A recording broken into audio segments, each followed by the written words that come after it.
Hi friends, ನಾನು ರುಕ್ಮಿಣಿ ಬಾಯಿ. Happy Ugadi friends. ಒಬ್ಬಟ್ಟು ಮಾಡೋ ವಿಧಾನ ಹೇಳ್ಕೊಡ್ತೀನಿ ಫ್ರೆಂಡ್ಸ್.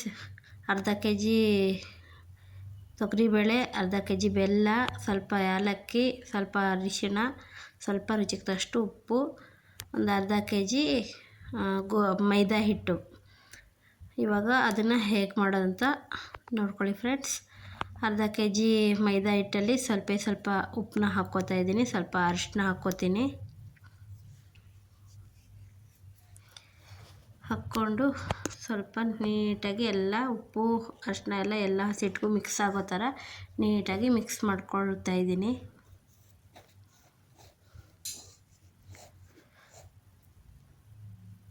ಇವಾಗ ನೋಡಿಕೊಂಡು ಸ್ವಲ್ಪನೇ ನೀರು ಹಾಕ್ಕೊಂಡು ನೀಟಾಗಿ ಕಲಿಸ್ಕೋಬೇಕು.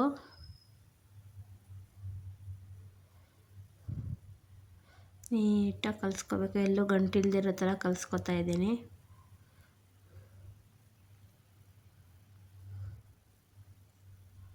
ನೋಡಿ ಫ್ರೆಂಡ್ಸ್, ಕಲಿಸಿದ್ದಾಗಿದೆ. ಇವಾಗ ಎಣ್ಣೆ ಹಾಕ್ಕೊಂಡು ನೀಟಾಗಿ ಚೆನ್ನಾಗಿ ನಾದ್ಕೋತಾ ಇರಬೇಕು ಫ್ರೆಂಡ್ಸ್. ಚೆನ್ನಾಗಿ ನಾದಬೇಕು, ಏನಂದರೆ ಚೆನ್ನಾಗಿ ನಾದಿದಷ್ಟು ಒಬ್ಬಟ್ಟು ಚೆನ್ನಾಗಿ ಬರುತ್ತೆ ಫ್ರೆಂಡ್ಸ್. ಎಣ್ಣೆ ಸ್ವಲ್ಪ ಜಾಸ್ತಿನೇ ಯೂಸ್ ಮಾಡ್ಕೋತೀನಿ ಫ್ರೆಂಡ್ಸ್ ನಾನು. ನೋಡಿ, ಇಷ್ಟು ಹದದಲ್ಲಿದ್ದರೆ ಸಾಕಾಗುತ್ತೆ ಫ್ರೆಂಡ್ಸ್. ಚಪಾತಿ ಹಿಟ್ಟಿನ ಅದಕ್ಕಿಂತ ಇನ್ನೂ ಸ್ವಲ್ಪ ತೆಳುವಾಗಿದ್ದರೆ ಇನ್ನೂ ಒಳ್ಳೆಯದು ಫ್ರೆಂಡ್ಸ್. ನೋಡಿ, ಇಷ್ಟು ಚೆನ್ನಾಗಿ ಹೊಡ್ಕೋಬೇಕು. ನಾದಷ್ಟು ತುಂಬ ಚೆನ್ನಾಗಿ ಬರುತ್ತೆ ಫ್ರೆಂಡ್ಸ್ ಒಬ್ಬಟ್ಟು. ಇವಾಗ ಇದಾಗಿದೆ. ಇದನ್ನು ಮುಚ್ಚಿ ಒಂದರಿಂದ 1-2 ಅವರ್ ಇಟ್ಟರೆ ಇನ್ನೂ ಚೆನ್ನಾಗಿ ಬರುತ್ತೆ ಫ್ರೆಂಡ್ಸ್. ಇವಾಗ ಅದನ್ನು ಪಕ್ಕಕ್ಕಿಟ್ಟು ಒಂದು ತಪ್ಪಲೆಯಲ್ಲಿ ಬೇಳೆ ಬೇಯಿಸೋದಕ್ಕೆ ನೀರನ್ನ ಇಟ್ಕೋತಾ ಇದ್ದೀನಿ ಫ್ರೆಂಡ್ಸ್. ಬೇಳೆ ತೊಳೆದ್ಬಿಟ್ಟು ನೀರು ಕಾದಾದಮೇಲೆ ಬೇಳೆನ ಹಾಕ್ಕೊಡ್ತಾ ಇದ್ದೀನಿ. ಅಷ್ಟರಲ್ಲಿ ಬೆಲ್ಲನ ಈ ರೀತಿ ಪುಡಿ ಮಾಡಿಕೊಂಡು ಅದರಲ್ಲಿ ಕಾಯಿ ತುರಿನೂ ಹಾಕ್ಕೋತಾ ಇದ್ದೀನಿ ಫ್ರೆಂಡ್ಸ್. ಕಾಯಿ ತುರಿ ತೋರಿಸ್ಲಿಲ್ಲ, ಸಾರಿ. ನೋಡಿ ಫ್ರೆಂಡ್ಸ್, ಅವಾಗ ತಿರ್ಸ್ತಾ ಇರಬೇಕು, ಜಾಸ್ತಿ ಬೇಯಬಾರ್ದು. ನೋಡ್ತಾ ಇರಿ, ನೋಡಿಕೊಂಡು ಇದು ಮಾಡ್ಕೋಬೇಕು. ಏನಂದರೆ ಜಾಸ್ತಿ ಗಟ್ಟಿಗಿರಬಾರ್ದು, ಸುಮ್ಮನೆ ಹಿಂಗೆ ಅಮ್ಕಿದ್ರೆ ಅದು ಒಡಿಬೇಕು ಫ್ರೆಂಡ್ಸ್. ಇವಾಗ ಮತ್ತೆ ಅದನ್ನು ಸ್ವಲ್ಪ ಮಿಕ್ಸಿ ಜಾರ್ಗೆ ಹಾಕ್ಕೊಳ್ತಾ ಇದ್ದೀನಿ. ಹೂರಣ ರೆಡಿಯಾಗಿದೆ. ಇವಾಗ 2 ಅವರ್ ಆದಮೇಲೆ ಒಬ್ಬಟ್ಟು ತಟ್ತಾ ಇದ್ದೀವಿ ಫ್ರೆಂಡ್ಸ್. ನಾವು ಮಾಮೂಲಿ ಬಟ್ಟೆ ಅಂಗಡೀಲಿ ಕೊಡ್ತಾರಲ್ಲ, ಆ ಕವರಲ್ಲೇ ಮಾಡ್ಕೋತಾ ಇದ್ದೀವಿ ಫ್ರೆಂಡ್ಸ್. ನಿಮ್ಮ ಹತ್ರ ಬೇರೆ ಪೇಪರ್ ಇದ್ದರೆ ಮಾಡ್ಕೋಬೋದು ಫ್ರೆಂಡ್ಸ್. ನೋಡಿ, ಈ ರೀತಿ ಆಗಿದೆ ಹೂರಣ. ಬೆಲ್ಲ ತುರಿದು ಹಾಕ್ಕೊಂಡ್ರೆ ಇನ್ನೂ ಚೆನ್ನಾಗಿ ಬರುತ್ತೆ ಫ್ರೆಂಡ್ಸ್. ನಾನು ತುರಿದೇ ಹಾಕ್ಕೊಂಡಿರೋದು. ಇವಾಗ ಎಣ್ಣೆ ಸವರ್ಬಿಟ್ಟು ಈ ರೀತಿ ಪೇಪರ್ನ ಈ ರೀತಿ ಹಾಕ್ಬಿಟ್ಟು ನೀಟಾಗಿ ಕೈಯಲ್ಲೇ ಪ್ರೆಸ್ ಮಾಡ್ಕೊಳ್ತಾ ಇದ್ದೀವಿ.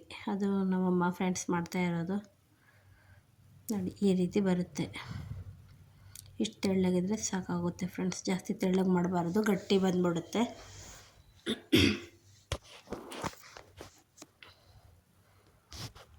ನಾವು ಹಾಲಲ್ಲೇ ಕೂತ್ಕೊಂಡಿದ್ದೀವಿ ಫ್ರೆಂಡ್ಸ್, ಅದರಿಂದ ಸ್ಟವ್ ಇಟ್ಕೊಂಡಿದ್ದೀವಿ. ಅದ್ರ ಮೇಲೆ ಸ್ವಲ್ಪ ಎಣ್ಣೆ ಸವರ್ಕೋತಾ ಇದ್ದೀನಿ. ಮೀಡಿಯಮ್ ಉರಿಲಿ ಇರಲಿ ಫ್ರೆಂಡ್ಸ್, ಜಾಸ್ತಿ ಉರಿಲಿಟ್ರೆ ಸೀದೋಗ್ಬಿಡುತ್ತೆ. ನೋಡಿಕೊಂಡು ಸೈಡಲ್ಲೆಲ್ಲ ಬೇಯಿಸ್ಕೊಳ್ಳಿ.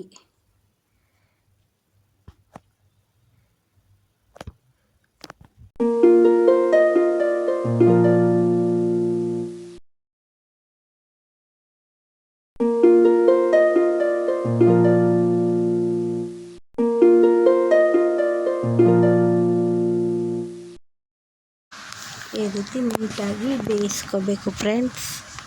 ನೀಟಾಗಿ ಎರಡೂ ಕಡೆ ಬೇಯಿಸ್ಕೊಂಡ್ರೆ ಅದು ಹಾಳಾಗೋ ಚಾನ್ಸಸ್ ಇರಲ್ಲ ಫ್ರೆಂಡ್ಸ್, ಚೆನ್ನಾಗಿರುತ್ತೆ. ಅರ್ಧ ಬೇಯಿಸ್ಕೊಂಡ್ರೆ ಕೆಟ್ಟೋಗುತ್ತೆ ಫ್ರೆಂಡ್ಸ್.